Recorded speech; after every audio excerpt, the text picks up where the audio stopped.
Hey there, Michelle Saxman here, and it is a Wellness Wednesday, and I am ready to share with you some information about food, movement, mindset, and community. And today I wanted to really address food and mood.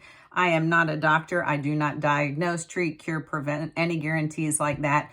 But I do, as a health and wellness coach, really encourage people to listen to their body and listen to the way their body inflammatory responses is really responding to the foods that they're eating. So I wanted to talk about foods that kind of lead to, I don't like to use the word depression, so I'll say dull, down, kind of feeling a little bit heavy. So foods that are going to lead to the doldrums. And that is going to be, the list that I'm working on here is primarily inflammatory foods. Pay attention to how your body is processing gluten, dairy, and sugar. That kind of goes across the board for everyone. And then you need to kind of be breaking it down and listening to your body in particular. Be very mindful of artificial sweeteners. And I just say, by God's great design, we are designed to break down foods in a natural form, the way, and I really like to think about the biology and the chemistry of God's creation and the way our body was designed.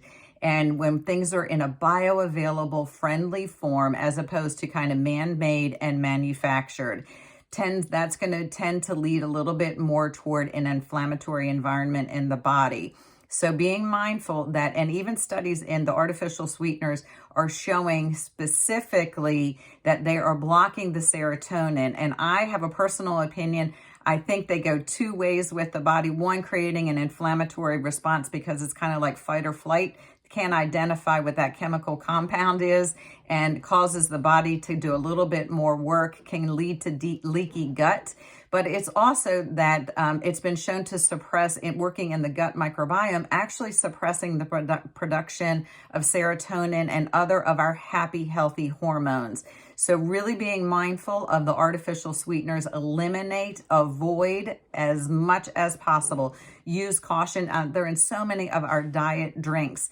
And the alternative would be maybe adding honey when you wanted to sweeten something. Then it's also paying attention to foods that are high glycemic index. If you have diabetes, you might be aware of this, but these are also foods that are shown to be kind of mood suppressors, leading to the doldrums. And that is things that are very high in carbohydrates. And I like to look at my carbohydrate to fiber ratio. If the fiber is high, then it's generally not so bad for you. But if the fiber is very low, so in our processed breads, in our cakes and all that sort of stuff, we're also going to add sugars to it. But even in your white potatoes, we're just being mindful of the glycemic index. And there are even some fruits and vegetables that have a very high glycemic index. And just think about this, when you're not eating for a very long time, and we talk about getting hangry, and that is because the blood sugar level kind of drops.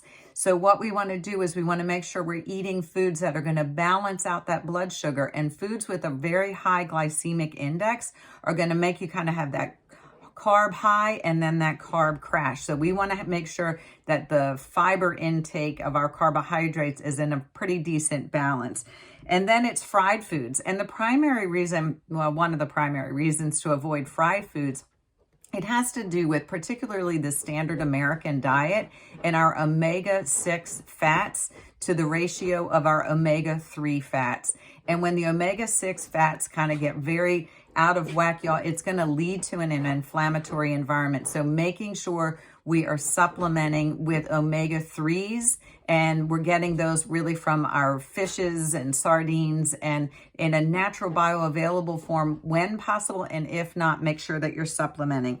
And then it's chemicals. And I will say that our chemically processed foods, even if you're a vegetarian and you're choosing alternative meat sources, you know, they're the mock chicken nuggets and all different sorts of things, the burgers and stuff like that. Y'all be mindful that they tend to be highly processed and a lot of chemicals are used. Glyphosate is one of the ones that we hear about a lot. And being mindful that, you know, eat organic when you can. There are lists out there of like the top 10, 12 foods to avoid or get organic, and the ones that are kind of the safe list. And I'll try to find that and post that in the comments for you. but get organic when you can. Primarily, again, the human body was not designed to process these chemicals. And so when they enter into our body, we kind of go into a fight or flight, leads to a leaky gut, leads to inflammation in our organs, can be joint inflammation, brain fog, and clearly leading to this dull mood ultimately that we want to avoid. So being mindful of the gut microbiome, treating it with love and respect, treating yourself as you are worthy. Another chemical, if you will, to avoid is MSG, and that's generally in things as a preservative. So if you can avoid MSG, avoid glyphosate, get foods in their most natural bioavailable form. So the foods to avoid: gluten, dairy, sugar, artificial sweeteners, foods that are in the high glycemic index, fried foods, foods with heavy chemical laden. So what can we do? The best foods to support our mood, to support the happy hormones: eat things in their most, I say raw, most with the way God created them to be. So eating a diet high in fruits and vegetables, making sure you're introducing the prebiotic foods.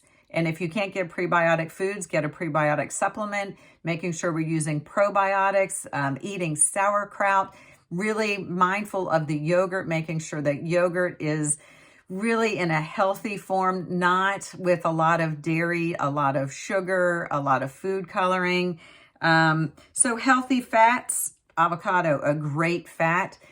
Cooking oil being like olive oil, coconut oil, things that are in a more natural, balanced state for the human body. Lots of fruits, vegetables, supplement with vitamins when needed. Great healthy spices. So that is just the food portion. But remember, it is food, movement, mindset, and community. So you can work on the diet. But if we're still being completely sedentary, surrounding ourselves with social media or the news that's making us feel badly, or we've got a bad mind chatter. So food, movement, mindset, and community. Y'all have a super blessed, happy Wellness Wednesday, and I will talk to you soon. If you're interested in working with me one-on-one as a health coach or a brain health coach, you can email me. I will put the email down below as well. Talk to you soon. Bye-bye.